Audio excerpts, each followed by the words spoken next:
I'd like to dedicate this poem to the memory of my good friend Paul Whitley.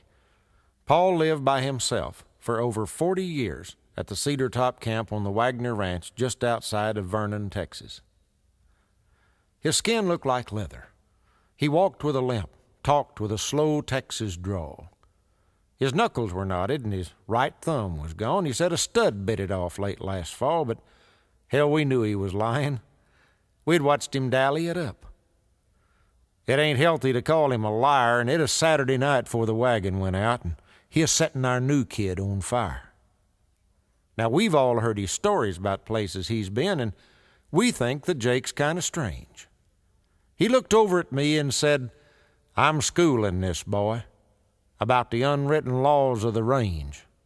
And the kid was enthralled, kind of like in a trance.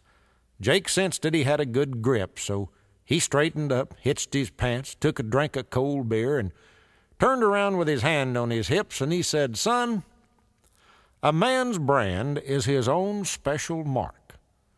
It says, 'This is mine. Leave it alone.' If you hire out to a man, ride for his brand and protect it like it was your own." Mr. Wagner come out here in 1903. This country was sagebrush, mesquite trees, and sand. He carved him this ranch out of blood, sweat, and guts. Be proud that you ride for his brand. If you hired out to string barbed wire, build him a fence. It don't matter if it's 4 or 5 strand. Just remember, it was you who asked for the job. Don't bitch when you ride for this brand, 'cause Mr. Wagner don't hold with complainers. He'll fire one before he can quit. If you don't like our outfit, head down the trail and find a hoss that your saddle'll fit.